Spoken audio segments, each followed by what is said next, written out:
Oh, it's funny. So I didn't have a plan, but actually the first 2 months after I got here, I felt healthier. So people underestimate how much community feeds into your health. They like ask me questions like, do you know this food? Do you know that? Do you know that?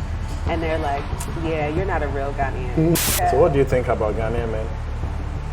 I think they're... Relocating to Ghana from the West is a major life decision, one that calls for careful planning, especially when family is involved. I've seen a few people struggle with the move even without family responsibilities. In this video, I speak with Roxanne, an African-American woman of Ghanaian heritage who has successfully built a thriving life in Ghana as a single woman. She shares insights from her 3 years living in Ghana and shows us how possible and rewarding this move can be. I'm sure you find her story both inspiring and helpful. I would say for anybody anywhere is like your vision, your goal for your life has to be beyond your circumstances. Like it can't be like, I'm gonna go here and everything's gonna be great. My name is Mickey. Keep watching. Roxanne, thank you very much for having me. Sure. How are you doing? I'm good. How are you? Yeah, not bad, not bad. So how long have you been in Ghana now? Actually 3 years in December, like literally this time 3 years ago. How did that come about? Oh, it's funny. So I didn't have a plan. So what happened was my parents had always planned to retire here because my dad is from Cape Coast. Okay. So yeah, so they've been in U.S. my whole life. I was born there. And like, I guess what the past 10, 15 years or something, they, had their land and they planned to move back. So I came, so first of all, they got locked in because of COVID, right? And then after that, they were like, okay, we're gonna make a run for it, like when when the borders were opened up. And so I was like, okay, I'll go with you. I'm not doing anything. I'm just working, and I'll go with you and help you move or whatever. So I took 6 months off work, and I'm like, okay, I'm going here, like extended leave basically, and I'm gonna go help them move. And I did. I spent 6 months with them, with the new place, helping them get settled and everything. But actually, the first 2 months after I got here, I felt healthier. Okay. Like physically, mentally, like I just felt better. And so I have this thing with my priorities where it's like, health is first, this is next, whatever. And that's how I make decisions with my life. And so because health is like my number one priority. So with the health, yeah. Can you point out one factor or some of the factors that made it different from the US? Oh, sure. I mean, simple things like sunlight, food, like natural food, the community factor. So people underestimate how much community feeds into your health. And so just the fact that you're always around people, if you're somewhere like in the room alone or something, people come check on you, like what's wrong. Believe it or not, that does a lot for your health. And so I instantly felt healthier. And I was like, you know what, I'm gonna figure out how to stay. Yeah. So after 6 months, I think I already had my ticket back, like the round trip. So I went back, I visited home. Like, I visited work, I told them like, yeah, I'm actually going back. So they actually held my job for another 6 months, believe it or not, like thinking maybe she's coming back, and I wasn't. And so So I take it you're not working with them anymore? No, I've quit. And I came back, I was like, okay, if I would stay here long term. So because there was no plan, I had to discover now. So where would I stay? So I spent a little time in Accra, like a couple weeks or something. And I came to Kumasi, like I had a friend here who was like, come to Kumasi, you'll like it. And instantly that first week I spent in Kumasi, I did, I loved it. Okay. I loved the trees and everything, like there was more greenery, if you will. So would you say you live in Kumasi permanent now? Yeah, because I've spent the last 2.5 years in Kumasi, so. So you said your dad is half Cape. No, my dad is so you are half Ghanaian, half Ghanaian, half American. So let's go back when you were born. Did your dad migrate to, or is there a Fanti born in America, or did he migrate to America? He migrated to America. Okay. So he came like around like college age or something like that, and then stayed. So all my life he's been in the States, and he would come back and forth visiting here.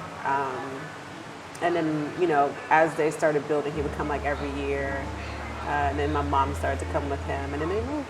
All right. So normally in UK, they will have like a Ghanaian community where you grow around, you grow up with. How was it like growing up in America and Ghana, your connection to Ghana?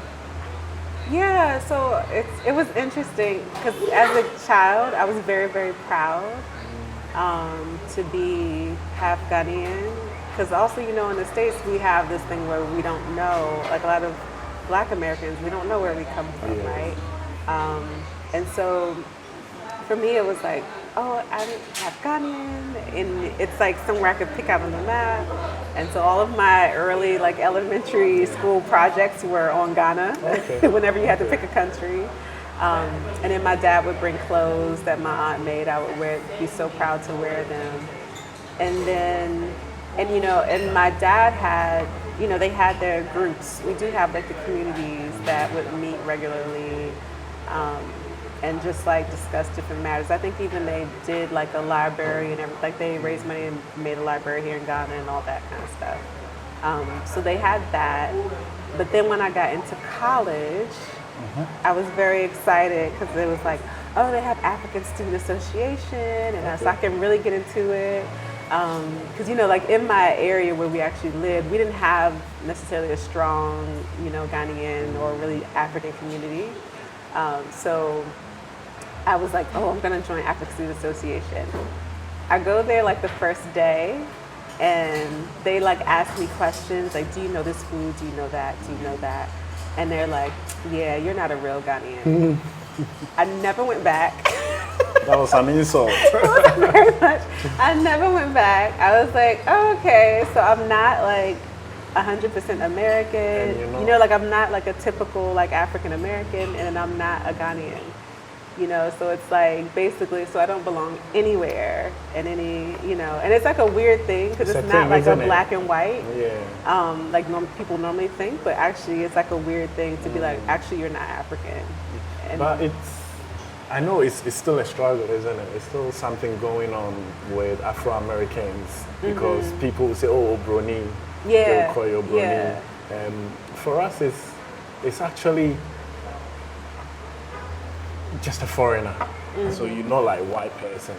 Obroni is like, oh, foreigner, right? And then I think it's an unconscious bias that is going on because the moment you said you are half Ghanaian, all of a sudden I felt, oh, okay, so she's not Obroni. At the back of my mind, I'm thinking, oh, okay, so she's like being Ghanaian, not on paper Ghanaian. It's crazy how. Do you think there's something we can do, the locals, like the continentals, we can do to help that, to make you not feel? I don't know, because even like you just said that, right? So you have that thought like, oh, okay, she's. But actually, I tell my friends all the time, well, I'm not Ghanaian, so. So it's already like ingrained in me that I'm not. You see what I'm saying? So, like, or not a real Ghanaian. Yeah, we found so we've played a role in alienating you, and you sort of accepted it. I have. Yeah. And how does that make you feel? Well, now it's just a way of life. Like I don't fit in anywhere. That's really I don't sad. know how to say it. Like, so there's like, it was sad probably. I mean, sad, not probably. It was sad or hurt initially feeling that way, right? Like feeling like, oh, okay, I'll never quite be a Ghanaian or, you know, whatever, this kind of African American. But at this point in my life, it also aids in my freedom because I don't have to fit anywhere. So like, it's very funny, this is hilarious, but if I do something, if I feel like doing something and it's like, oh, maybe it's not exactly this culture, exactly that one, I'm always like, oh, it's fine, I don't belong anyway. So if they... I'm sure you'd want to belong. I think you've just accepted it and you've created defense mechanisms for it. No, but I feel like it's freedom. Okay. You know what I'm saying? Like, it's like, I don't feel like, it's funny. I can be a little bit lazy about things because it's like, oh, it's fine. I don't belong, and they'll just be like, oh, Obroni, she doesn't know any better, right? So I can kind of do what I want. No, I think there's something You feel we bad can do. about it. I do. So please tell us. A lot of people watching us, right? Tell us. Let's say we want to go back to the college, Roxanne, going to that club. What do you think? How differently do you think we could have treated you for you to belong? Let's just think deep. What can we do to change this? Because I feel like I'm helping you. I don't. You feel strongly about this. I do because it's a shame that I feel like that, and I just caught myself doing that. And if I could give myself, a hit on the hand, I would have done it. So I really want you to tell me and other continentals, how do we think? How do we say certain things for you to belong? Because you are our brothers and sisters. Yeah, I think though, so I think for me, it's like, it may not be the answer you're looking for, because I don't believe in like, do this, like just correct this behavior. I believe in changing how we see people. So for me, it's like, I think if everyone is like, on a basic level, connect as a human being. I think what we do in general, I don't even think this is a Ghanaian thing. So I think that's why I'm struggling with this advice, because I think it's a human thing, is that we see people, and just to make life easier for ourselves, we categorize people. Like, I look at you, like, if you're coming from afar, it's like, oh, okay, I have to figure out maybe he's Ghanaian, because I have to figure out, are you a threat, how to approach, all that kind of stuff. Like, what do I say? And even figuring out what to say is like, I'm trying to keep myself from rejection, right? So like, I need to categorize you so I can say the right thing. I'm not rejected. Or I need to categorize you so you don't, if you're a danger, I can get out the way. It's all this kind of protective stuff. Am I wrong by saying that? So there's a thing that I say, a common thing I say, that stereotyping is actually good for our survival. And because of stereotype, you will pet a dog, but you not, or you pet a cat, but you not pet a lion. Exactly. That's what you're saying. Yes, that's what I'm saying. So that's why it's like not even a Ghanaian thing, because I do think Ghanaians take too much responsibility for everything that's bad. Like, it's like Ghanaians are, oh, we shouldn't, it's us. And it's like, no, it's a human, everyone does this. And I think for everyone, if we looked at each other as human first, then we can connect on a level that says, okay, as a human, what might you be experiencing? Because as a human, I'll empathize with you. I won't categorize you. Do you know that, like, so if, let's say that group, I'm going into my, ASA meeting for the first time. If I meet you, you've come to my ASA meeting, it's like, you're new here, hi. Okay. What is it like to be new here as a human, right? Like, maybe it took some courage for you to come to this group as a new person. Let me welcome you. Now, let me ask you questions, because I want to know, why did you come? What sparked your interest, right? Even if I were like a white woman coming into your African Student Association meeting, like, I shouldn't be like, you shouldn't be here, what are you doing here? Because there's so many assumptions that go with that. I should say, hi, what made you come in today? Yeah. And even if you said something wrong, why do you say it that way? Why did you, and I think we don't ask enough questions. Like, oh, maybe you have an interest, maybe you're curious, why are you curious? Okay, let's talk about that. I'm a big why person. Why are you here? Why do you do that? Why do you think that? Why is that important to you? All of that. Looking for a cozy spot that blends Ghanaian warmth with British charm? Chemfre Coffee Shop Lounge and British Cafe is the perfect escape. Whether you are craving rich, friendly brewed coffee, refreshment, delicious pastries, or a relaxing space to unwind or catch up with friends, Chemfre offers the perfect vibe. It's more than just a cafe. It's an experience that brings a taste of Britain to Ghana, served with authentic local hospitality. Come sip, chill, and enjoy the best of both worlds. Thank you, Chemfre, for giving us an amazing space for this video. Do you think those questions can help reduce racism? Because I believe that racism is a fear of the unknown. So people don't know. So it goes from ignorance and then it goes into resentment if they don't understand you.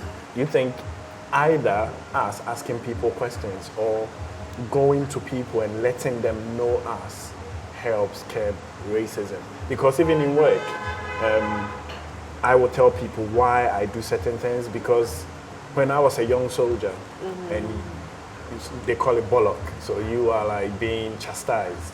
I couldn't look into my commander's eyes, and I'll look on the floor, and that was disrespectful to them.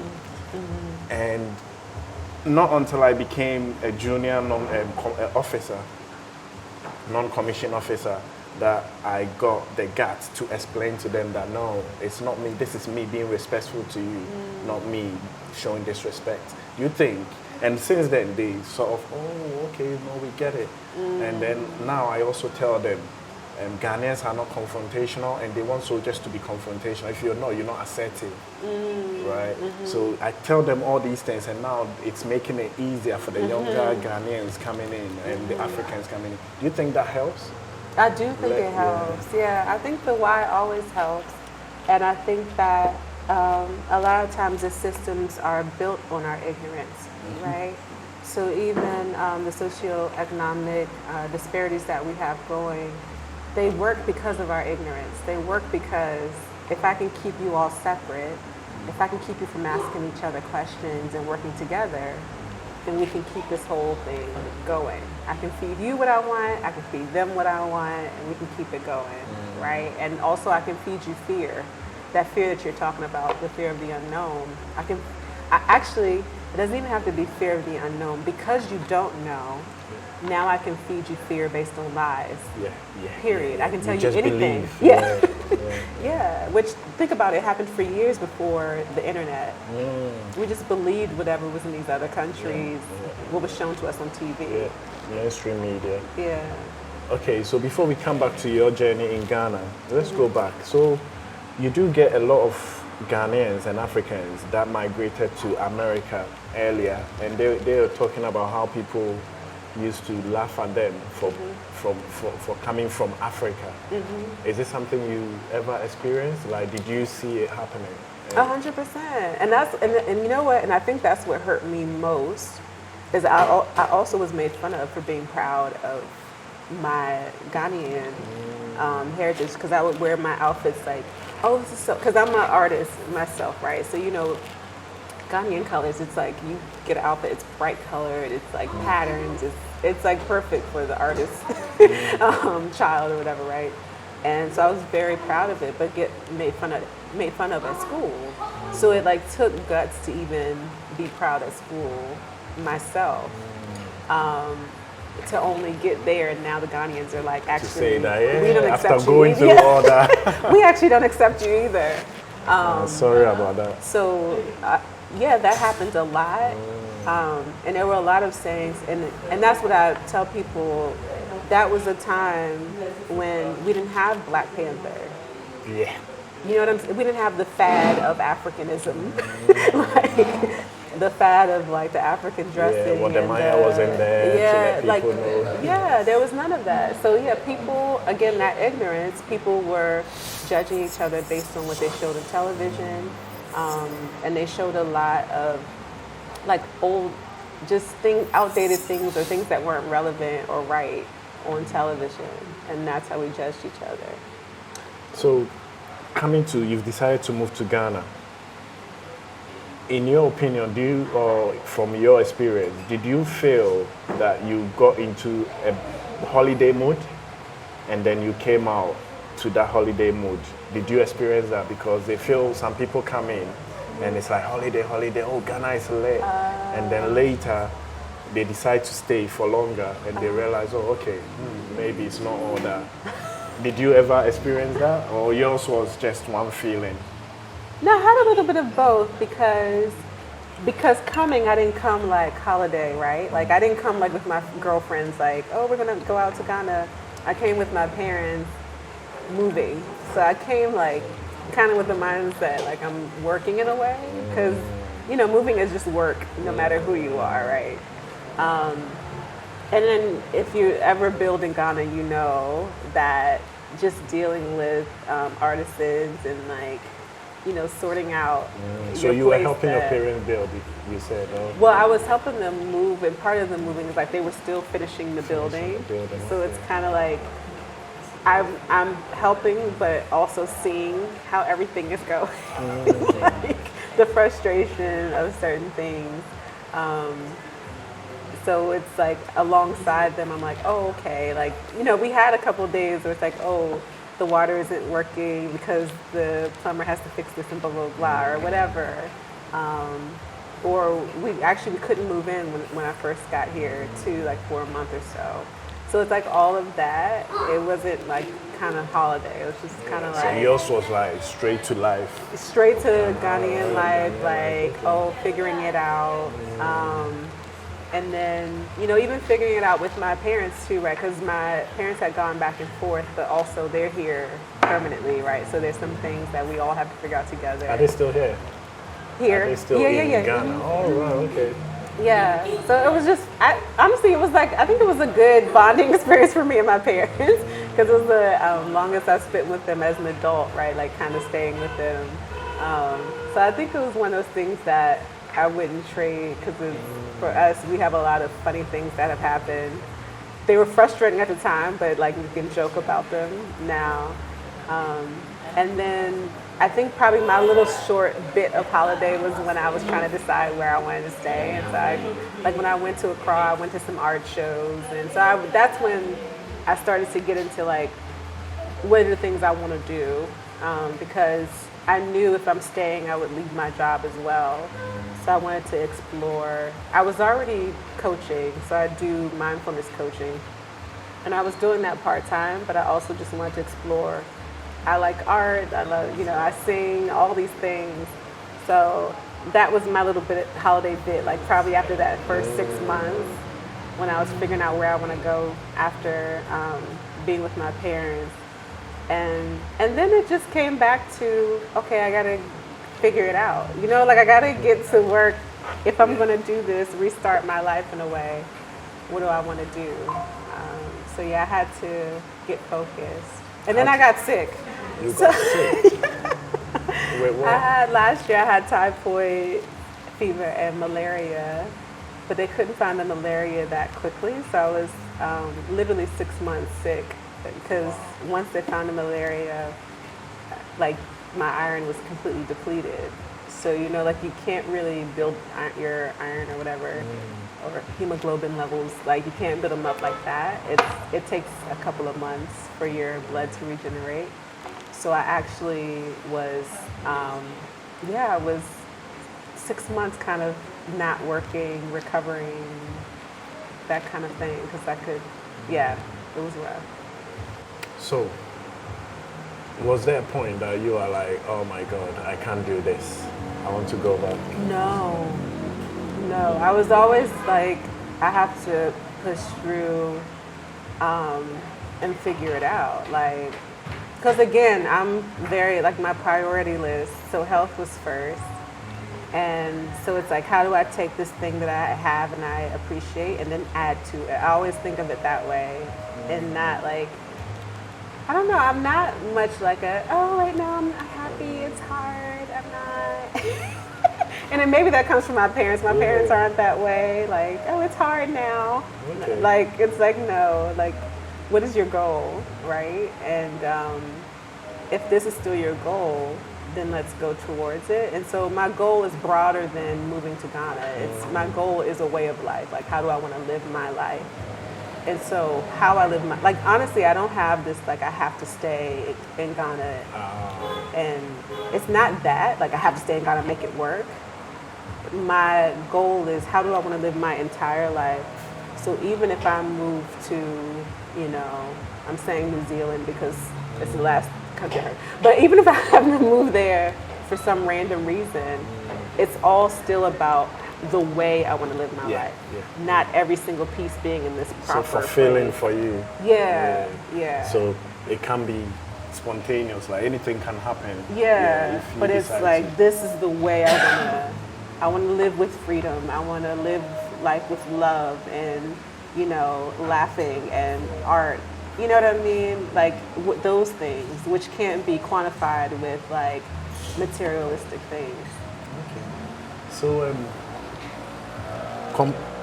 if you compare, so a lot of people come to Ghana or they move to Africa, and it's just difficult, and they go back. Have you ever thought of that? Why people cannot stay, and do you know why? And if someone wanted to move, what would you say? What sort of mindset should they have to be able to stick at it like you've done? What would I say? There are a couple of things, because when I think of myself, the things I don't have children, I don't have a husband. So I am very clear of how much freedom that affords me, right? So I don't try, as enthusiastic as I am about telling people to go for it, I also, am fine with saying, okay, consider that, right? And I don't know what that's like. I can't say I know what it's like to be like, oh, I'm going to take my kids out of school and we're going to go here. I don't know what it's like. So I'm open to that. What I would say for anyone moving anywhere, even for Ghanaians who are like waiting, and I was just having a talk with somebody saying he was waiting in the queue to go to the US, right? I would say for anybody anywhere is like your vision, your goal for your life has to be beyond your circumstances. Like it can't be like, I'm gonna go here and everything's gonna be great. And I think that whole I'll be happy when kind of mentality is like a setup for anyone. I'll be happy when I get the job. I'll be happy when I move over here and I have the house and blah, blah, blah, blah. I'll be happy when. Yeah.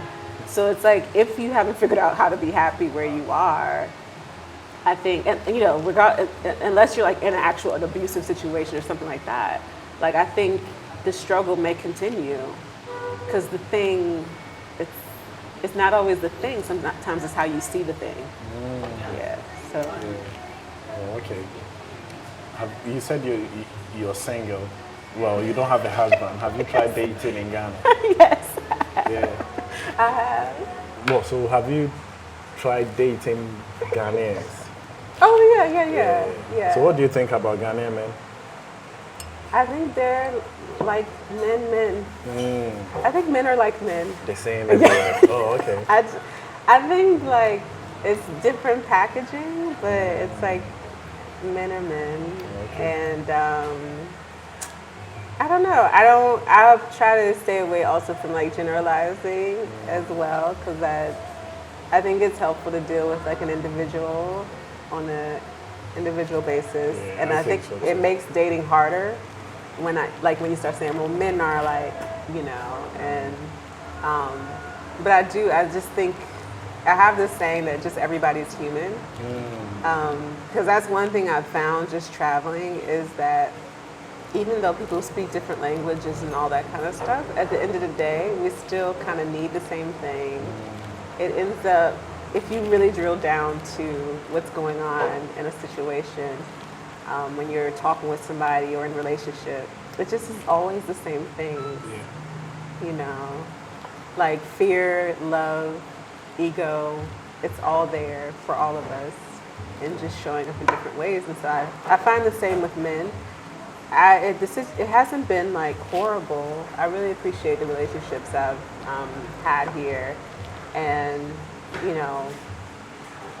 nothing has been bad. Like it hasn't been bad, and generally, people become good friends or start out as good friends too, and it's good. Moving to Ghana, money is a big factor, isn't it? Do you believe that? Money is a big factor. So how do you survive? What do you do? So I actually do trainings on stress management and collaborating effectively. And so I do, right now I've been doing my trainings online, and I do corporate trainings for the States. So that's how I make my money.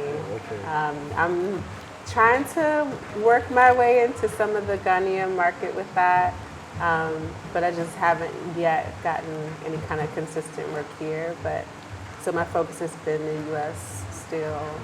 But yeah, so that's how I make my money. And that's how I prefer it to. Again, it goes back to freedom, which is a value of mine. So being able to work from anywhere.